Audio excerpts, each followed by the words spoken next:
I never imagined I'd be writing this story, let alone living it.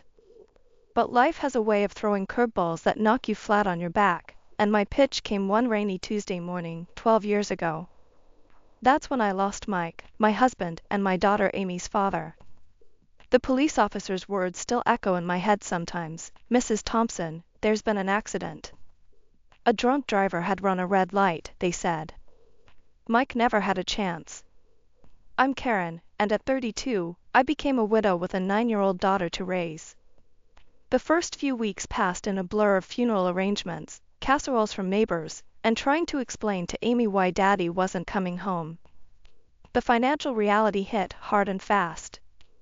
Even with Mike's life insurance, keeping up with the utilities and house bills in our home, the one I'd inherited from my grandmother before we got married, wasn't easy. I'd been working part-time as a project coordinator, but suddenly that wasn't enough. Thank God for Mike's parents, Sarah and Robert. They stepped in like angels when I was drowning in grief and responsibilities. I remember the first time Sarah showed up at our door with groceries and Amy's school supplies. "Karen, honey," she said, hugging me tight, "you're not alone in this. You're still our daughter, and we're here for both of you." Robert would pick Amy up from school 3 days a week, helping her with homework while I worked extra hours. They'd slip me money whenever they could, though I always felt guilty taking it. "You need to think about yourself too," Sarah would say during our Sunday dinners. "You're still young, Karen. Maybe dating." But I'd shake my head before she could finish. "I'm not ready. Maybe I'll never be ready." The truth was, Mike wasn't just my husband, he was my high school sweetheart, my first and only love. The thought of replacing him felt like betraying his memory. Instead, I threw myself into being both mother and father to Amy. We developed our own little routines: Saturday morning pancakes, homework sessions at the kitchen table, and bedtime stories where we'd make up adventures about a brave princess who looked suspiciously like Amy. But late at night, when Amy was asleep, I'd sit in my bedroom, looking at old photos and wondering if I was doing enough. The house felt so empty without Mike's loud laugh, his horrible singing in the shower, even his socks that never quite made it to the hamper. As Amy entered her teenage years, I found myself at a crossroads in my career. My boss, Linda, called me into her office one spring morning. "Karen, we've got some challenging projects coming up.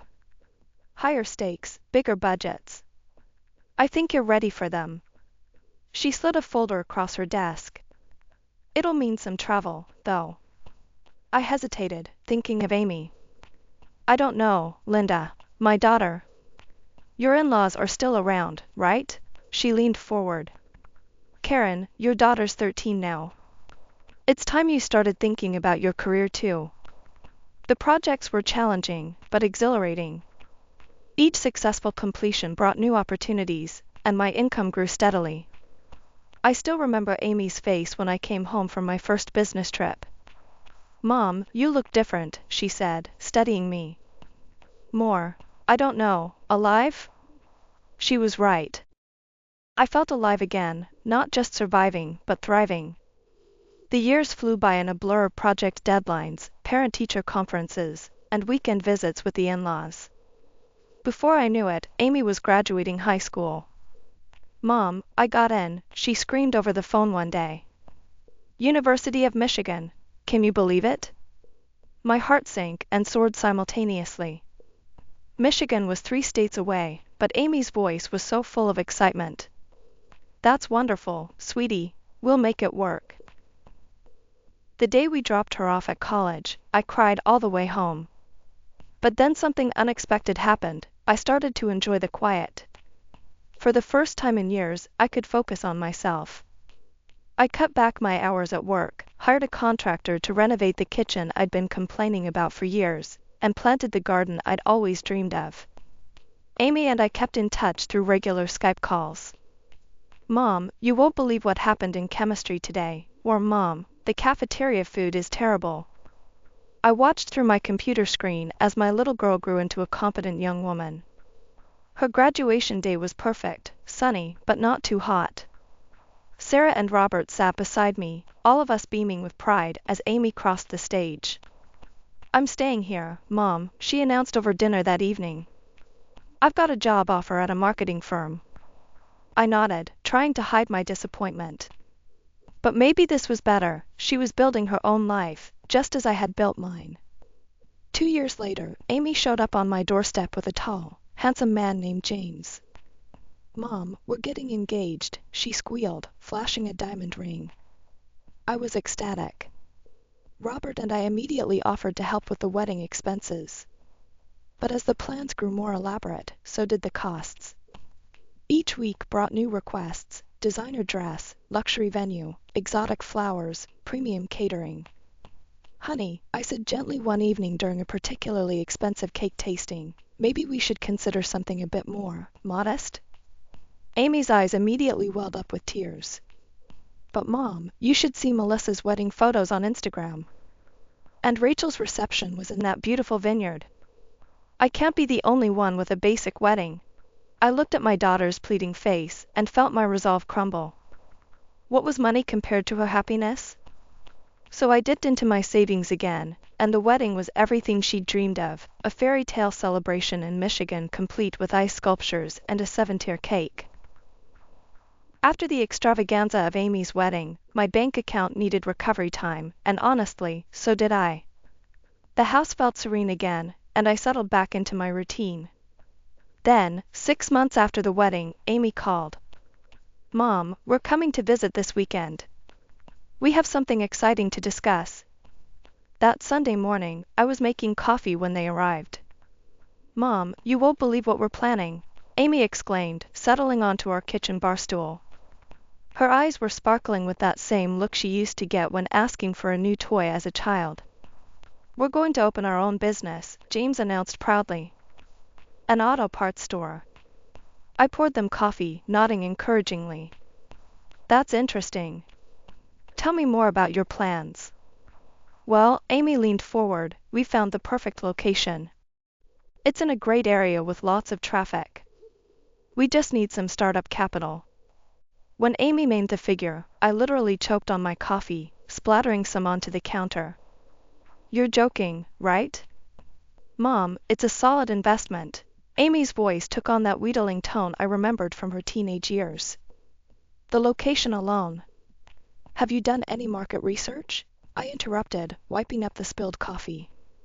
"What's your business plan?" "We don't need all that." Amy waved her hand dismissively.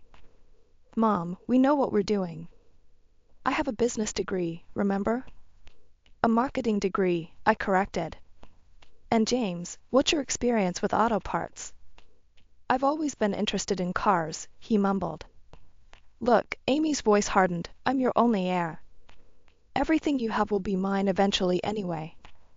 Why not help me now when I actually need it?"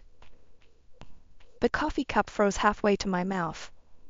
I slowly set it down, feeling a cold anger I'd never experienced before with my daughter. "First of all," I said carefully, measuring each word, "being my heir doesn't entitle you to my money while I'm alive. Second, I haven't seen a single piece of paper showing me this is a viable business. No market analysis, no financial projections, nothing." "Come on, James," Amy grabbed her purse. "We're leaving."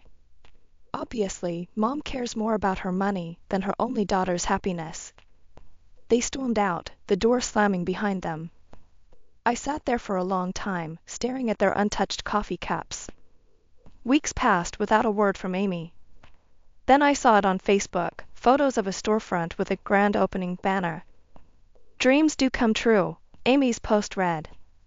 "So grateful we could secure a business loan to make this happen. Entrepreneurs, business owners."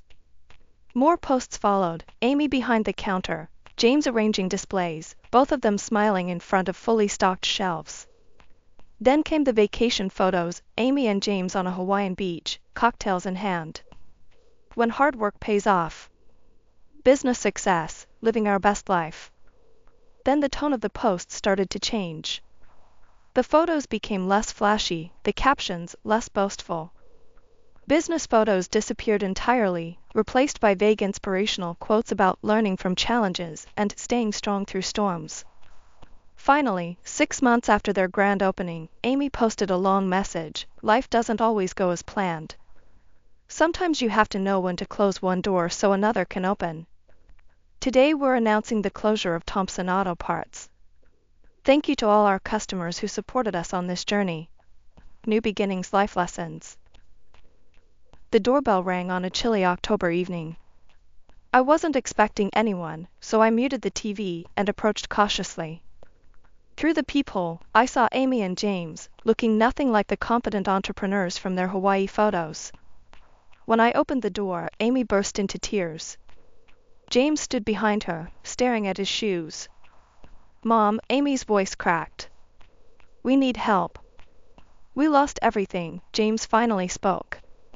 "The business loan, we can't even make rent anymore." Over cups of hot tea, they laid out their situation. The business loan was massive, their credit was destroyed, and they couldn't afford even a basic apartment. They'd been staying with friends, bouncing between couches. Could we stay here for a while?" Amy asked, her voice small. "Just until we get back on our feet." I took a deep breath. "Yes, but we need to set some ground rules." They nodded eagerly, relief washing over their faces. I helped them move into the guest room the next day, and our new life began. I started taking on extra projects at work, knowing I had 2 more mouths to feed. My usual 8-hour days stretched into 10, sometimes 12. Both Amy and James found jobs. She had a local marketing firm, he had an auto repair shop, but their salaries barely covered their loan payments. To my surprise, Amy stepped up at home. She'd had dinner ready when I got home late, the kitchen clean and tidy. For a while, it seemed to work. We fell into a routine, James and Amy leaving early for their jobs, me working late, coming home to a warm meal and a clean house. Then Linda, my boss of 15 years, called me into her office. "Karen, I'm leaving the company," she said without preamble. "I wanted you to hear it from me first. The new director starts next week. Between us, he's got his own way of doing things. Be careful." She was right. The new director, Mr. Peterson, swept in like a cold wind. Suddenly there were new procedures, new reporting structures, new faces in management positions. I watched as, one by one, Linda's old team members were either pushed out or left voluntarily. The atmosphere grew tense, with whispered conversations in break rooms and worried glances in hallways. Then, 2 months after Linda left, I got the email, "Please see Mr. Peterson at 2 p.m. I knew before I even sat down in his chrome and leather office. The rehearsed speech, the fake sympathy in his voice, I'd seen it all before, just never from this side of the desk. "We're restructuring the department," he said smoothly. "Your position has been eliminated." I sat there, numb, thinking about Amy and James at home, about the increased grocery bills, about the utilities that had doubled since they moved in. How was I going to tell them? That evening, I sat at our kitchen table, still in my work clothes, staring at my hands. Amy and James were across from me, their dinner plates pushed aside. "I'd been let go," I said quietly. "The new director, he's restructuring the department." The silence that followed was deafening. I looked up to catch them exchanging a quick glance. Was that panic in their eyes? That night, I lay awake making plans. First order of business, budget cuts. No more takeout, no more premium brands, no more extras. We'd need to tighten our belts until I found new employment. The first signs of trouble appeared at breakfast 2 weeks later. Amy stared at the store-brand cereal box like it had personally offended her. "Really, Mom? What happened to the good stuff?" "We need to be careful with money right now," I explained. "It's temporary." James pushed his bowl away. "I can't eat this. It tastes like cardboard." That evening, I made a simple casserole instead of ordering our usual Friday night Chinese. Amy took one bite and dropped her fork with a clatter. "This is what we're eating now?" She looked at James. "Honey, maybe we should just grab something on our way home tomorrow." "You're welcome to buy your own groceries," I said evenly. The atmosphere in the house changed after that. Instead of coming home to cooked meals, I found dirty dishes in the sink and empty takeout containers in the trash. Clearly, they were buying their own food now. One evening, as I was cooking dinner for myself, Amy leaned against the counter. "You know, Mom, it's kind of weird having you home all the time," she said. "James and I used to have the house to ourselves in the evenings." I turned from the stove. "This is my house, Amy." "Yeah, but," she waved her hand vaguely. "Don't you have job applications to do or something?" The criticisms became constant. If I cleaned, I was moving their things. If I watched TV in the living room, I was always around. If I cooked, the smell was overwhelming. Then came that Wednesday afternoon. I was heading to the laundry room when I heard whispers from the guest bedroom. I shouldn't have stopped, shouldn't have listened, but something in their tone made me pause. "We need to figure out how to get her out," James was saying. "She's just sitting around all day, eating our food." "I know," Amy replied. "She's become such a freeloader. At least when she was working, she was useful." I stood there, frozen, my laundry basket pressing against my hip. My own daughter, plotting to push me out of my own house. The same house where I'd raised her, where I'd held her through thunderstorms and teenage heartbreaks, where I'd kept her safe after losing her father. Quietly, I turned and walked back to my room. I didn't confront them, not yet.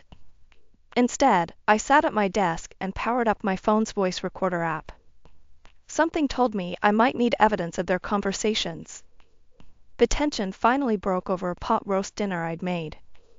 Amy pushed her plate away and cleared her throat dramatically.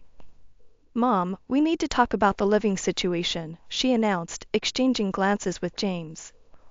"We'd been thinking. It's just that, well, James and I are working, and you're—" She paused, choosing her words, "not contributing right now." James nodded encouragingly at her. "Maybe it would be better if you stayed with Grandma and Grandpa for a while," Amy continued, her voice sickly sweet. "They had that spare room, and we could handle things here." I stared at my daughter, barely recognizing the person she'd become. "Let me be very clear. This is my house. I took you both in when you had nowhere to go. If you're unhappy with the arrangement, you're welcome to leave." Amy's face flushed red. "You're being selfish," she shouted, shoving back from the table. "We're family. We're supposed to help each other." "Yes, we are," I agreed quietly. "Funny how you only remember that when you need something from me." She stormed off to her room, James trailing behind her like a shadow. After that night, the house became a war zone of silence. They started buying their own groceries, labeling everything in the fridge with passive-aggressive sticky notes. "Amy and James only, do not touch." "I'm not feeding a freeloader," Amy would announce loudly whenever she cooked, making sure I could hear from the next room. "Some people should learn to support themselves." I said nothing. Instead, I kept my phone handy, recording their cruel comments and whispered plots. The evidence was building, though I wasn't sure yet what I'd do with it. Then, during one of my morning walks 2 weeks later, the only peace I found these days, my phone rang. It was Linda, my former boss. "Karen, got a minute? I've started my own consulting firm. Listen, I need a chief project manager, and you're the only person I trust for the job. Interested?" My heart skipped a beat. "What's the salary range?" When she named the figure, I had to sit down on a nearby bench. It was substantially more than my previous position. "We need someone to start immediately," Linda continued. "The office is all set up. Can you come by tomorrow morning?" "Yes," I said, without hesitation. "Yes, I can." I didn't breathe a word to Amy or James that evening. The next morning, I dressed carefully in my best suit and drove to the address Linda had given me. The office was beautiful, all glass and modern furnishings. Linda greeted me with a hug and showed me to my new office. My office. With a window view and my name on the door. "Welcome aboard," she smiled, handing me the contract. I signed immediately, my hand steady and sure. Driving home that afternoon, I felt lighter than I had in weeks. An hour later, I stood on my own front porch, key in hand, staring at the lock in disbelief. They'd actually changed the locks. My hand trembled as I knocked on the door. The door opened, and there they stood, Amy and James, blocking the entrance like bouncers at a club. "You're not welcome here anymore," Amy said coldly. "We've had enough of your freeloading." I felt like I'd been slapped. "Freeloading? In my own house?" "Your house?" James scoffed. "You don't contribute anything anymore. You just sit around all day while we work." "Amy," I said, trying to keep my voice steady, "have you forgotten that I took you in when your business failed? When you had nothing?" She shrugged, and the gesture was so dismissive it made my heart ache. "Yeah, well, that was different. You had money then, so you were worth respecting. Now?" She looked me up and down. "You're just taking up space." Before I could respond, Amy slammed the door in my face. I stood there, my hand still raised, as if frozen in time. 25 years of motherhood, of sacrifice, of love, and this was what it had come to. I pulled out my phone with shaking hands and dialed 911. The police arrived within minutes, 2 officers, one older with graying temples, one younger with kind eyes. I explained the situation, showing them the property documents I thankfully kept in my car. When they rang the doorbell, Amy answered with her sweet, innocent face, the one I'd seen her use countless times to get out of trouble. "Officers, there seems to be a misunderstanding," she began. "Step aside, ma'am," the older officer said firmly. "We need to let the legal owner enter her property." I walked in, my heels clicking on the hardwood floors my grandmother had loved so much. "This is ridiculous." Amy's voice rose. "I have rights. This was my father's house." I pulled out the property deed. "No, Amy. This house was given to me by my grandmother, before I even met your father.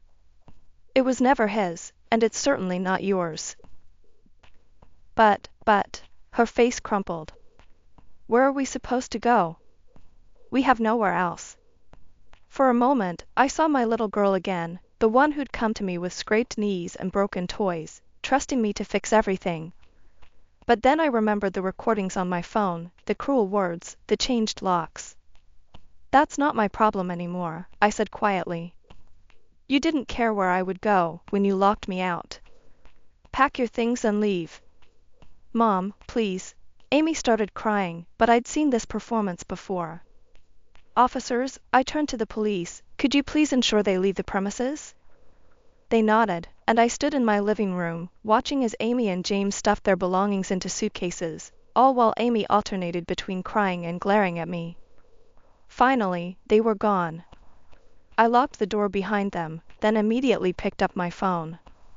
"Hello, yes, I need a locksmith. Emergency service, please. I need all the locks changed tonight." As I waited for the locksmith, I walked through my house, straightening pictures, touching familiar surfaces. My house, my grandmother's house. The one thing I'd never let anyone take from me, not even my own daughter. Life settled into a new rhythm. My job at Linda's company was challenging and rewarding, and I threw myself into the work. Coming home to an empty house wasn't easy, but at least it was peaceful. Then Sarah called. "Karen?" Her voice sounded strained. "We need to talk. Amy and James showed up at our door last night. They're saying horrible things about you. That you cruelly threw them out, that you're selfish." I took a deep breath. "Sarah, there's something you need to hear." I played the recording over the phone. Amy and James's voices came through clearly. "Once your grandparents kick the bucket, we'll get their house too," James was saying. "I know," Amy replied. "They're getting so old now. Hopefully it won't take too long. That neighborhood's worth a fortune." The silence on the other end of the line was deafening. 2 days later, Sarah called back. Her voice was stronger this time. "We told them no," she said. "You should have seen Amy's face when we said we knew about their plans for our house. They left in quite a state." "Are you okay?" I asked. "We will be. Robert and we'd been talking." We're updating our will. Everything's going to you, Karen. You've been more of a daughter to us than Amy's been a granddaughter. Months passed. I settled into my new position, even earned a company award for a particularly successful project.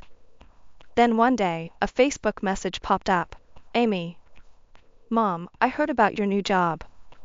Congratulations. Listen, James and I have been doing a lot of thinking. We realize we behaved terribly. We've changed, I promise.